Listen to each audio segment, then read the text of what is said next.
How's it going, everybody? Austin Covey here, and today's video is going to be a little bit different than what I would normally do. So instead of, say, like an open boxing or building something like that, this one is mostly just a talking head piece of me asking for help. One, trying to see how many other people are having a problem I've been experiencing, and two, trying to see if any of you have found a resolution to it. So I've got my laptop here for notes, just to make sure I, one, have my specs right, and two, have my timeline and kind of some of my troubleshooting steps right, because I think that might help the problem. And if you are having the problem, I would really appreciate it if you would put that down in the comments and some of your stats, or specs for your computer, processor, motherboard, that sort of thing. Hard SSD, that'll be the kind of the crux of this. And then also, if you found a resolution of the problem, put that down there too as well, because I would really love to get my computer stable again. But maybe about a month ago or so, JayzTwoCents put out a couple of videos within like a week of experiencing some instability on one of their test rigs after a Windows update. And there seemed to be some other communication around it, predominantly linking it back to Phison controlled drives. And I think Phison came out after that and said they believed it was due to like a pre-release firmware that got out on some drives or something.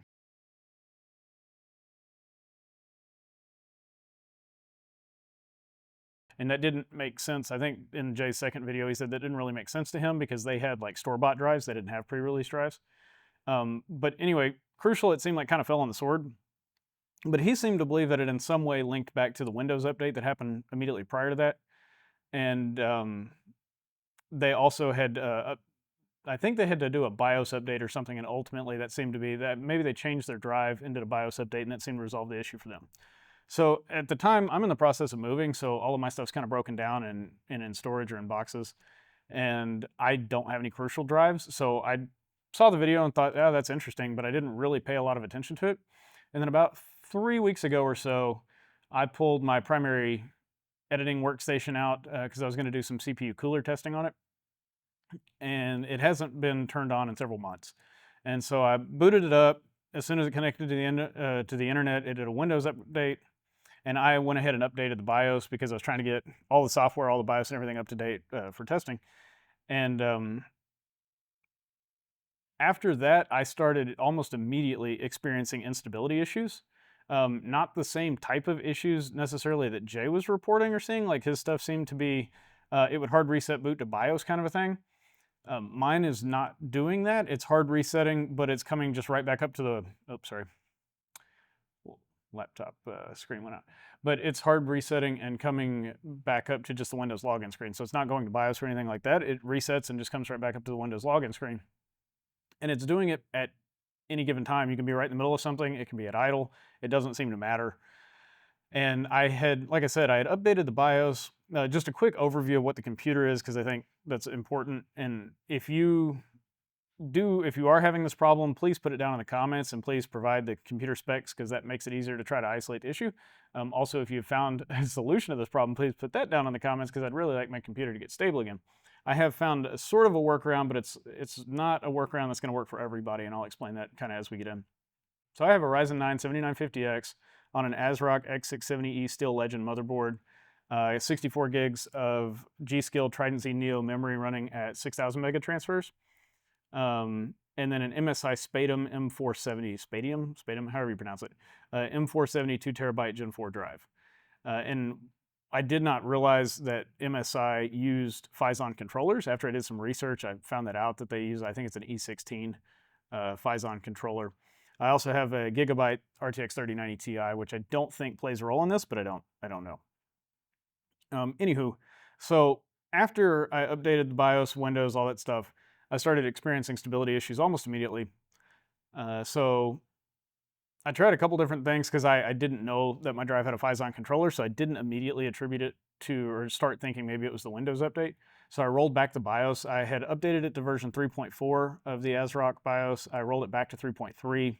That did not seem to fix it. I disabled Expo and went down to just the 4,800 mega transfers. That didn't seem to fix it. So then I started thinking, well, maybe it is the Windows update, and that's when I started looking into what controller MSI uses. It's the Phison E16 controller. So I thought, okay, maybe that's the problem. And I went to look and see if I could do the Windows rollback, or like rollback update thing. And for whatever reason, that option was grayed out. I couldn't click it and roll back the update. I don't know why. So anywho, I thought, well, if it's a Phison controller problem, I'll just try a drive that doesn't have a Phison controller. So I ordered, Amazon overnight shipping is a great thing sometimes. I ordered a Samsung drive. It was a Samsung 990 Evo Plus 2TB Gen 4 drive. And I used CloneZilla to clone my drive over, removed the MSI drive, put in the Samsung drive, immediately was unstable again. So I don't know that it's an issue related to the Phison controller drive because I was still experiencing instability with the Samsung drive. And so after that, I was kind of starting to run out of ideas as to how I might address it. So my sort of last ditch effort was I thought, well, if I do think maybe it's related to Windows, I'll give Ubuntu a try. So I created a Ubuntu bootable thumb drive, removed all the hard drives, all the SSDs, whatever from the computer, just put in the bootable thumb drive, booted it, did some very basic, just like messing around in the command line stuff just to make it do things, let it idle for a while, whatever. It ran all afternoon, no problem at all. So I was like, okay, maybe we're getting somewhere. I happen to have a SK Hynix drive for a different build that I was doing. It is the SK Hynix P41 Platinum 2TB Gen 4 drive. So I thought, well, I've got this sitting here for another build, but we'll use it for a test. Put it in, installed Ubuntu on it. It was Ubuntu 24.04.3.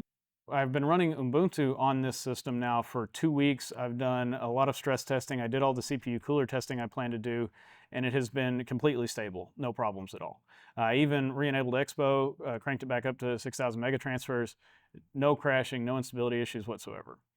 So I appreciate that SK Hynix thinks it's a pre-release firmware for their drives, and maybe that is a contributing factor. I'm still wondering if it has something to do with Windows. I didn't try rolling back the BIOS anymore. I also haven't tried updating the BIOS. I do see that ASRock has come out with a 3.5. I have not tried that because I was in the middle of testing and I didn't want to make that switch while testing. So I've stayed at 3.3 the whole time.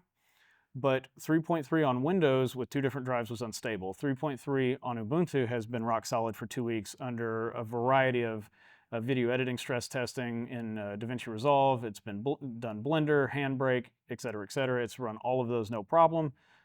Under stress for prolonged periods of time, no problem. And so I personally think it has something to do with the Windows update, but I don't know. And I don't know of anything else I can really try at this point. When I was having crashing problems in Windows, I would go to, Event Viewer or whatever, where you can see what's happening. The only errors that it was throwing was a Thunderbolt error, and I have a Thunderbolt add-in card because the Steel Legend, the Tai Chi comes with Thunderbolt natively, the Steel Legend doesn't, but you can get the add-in card for it, and so I put the add-in card in, and that was throwing errors, so I disabled it. I physically removed the PCIe card from the motherboard, stopped throwing those errors, but did not become stable. So I'm really kind of at a loss at this point. I don't know if this is a uniquely me issue. Did I just have a quirk of parts come together that are a problem? Or are other people still experiencing this? Because Jay hasn't really done a follow-up video as far as I can tell, and none of the other channels that I follow semi-regularly have done any content on it. So I'm not sure if it's a super prevalent problem or if it's just kind of like a couple really unique cases. So I kind of just wanted to make this to see if other people would respond. One, if you're having the problem, it'd be great to know that. And two, if you have found a solution to the problem, that would be great to know also. If you are going to post that you're having the problem, I think it would be helpful to all of us who are trying to troubleshoot it if you would provide the specifications for your system, because just saying my computer's dying too, well, that doesn't really, is it an Intel system? Is it an AMD system? Who's your motherboard manufacturer? What kind of drive do you have? Et cetera, et cetera. I mean, more information I think is better as far as trying to maybe figure out what's causing the problem. Excuse me. And if it is a Windows update, I don't know if we're just kind of in a pickle until they fix that, but I haven't seen anything from Microsoft where they claim any responsibility or admit that maybe your update caused part of the problem or whatever. So anyway, I don't know, just if you have any feedback, I would really be open to it because I would really like my system to be stable again. The Linux workaround works for me. Fortunately, most of the stuff I use is open source as far as like Handbrake, Blender, GIMP, that sort of thing. And then DaVinci Resolve does make a Linux version. Now, getting it to work on Ubuntu takes a little bit of tweaking, but it does work and it's stable and that sort of thing. But for most people who use maybe like Adobe or whatever that's sort of pigeonholed into Windows or Mac, but for this case, Windows, You know, they probably need to get their systems up and running again, or people who play games. You know, I mean, Proton's getting very good, but still a lot of people prefer to use Windows just in general because it's what they're comfortable with. So hopefully we can kind of try to figure this out, or if we can at least nail down what we think the problem is, even if it's something like a Windows update that we don't, as individuals, really have the capacity to control, we could at least get that information to the big wigs, so to speak, Microsoft, or if it's a BIOS problem to the motherboard manufacturer, whatever, and try to get it hammered out so people can get their systems back up and running again. But anyway, thank you guys for hanging out with us today. Hope you all have a great evening.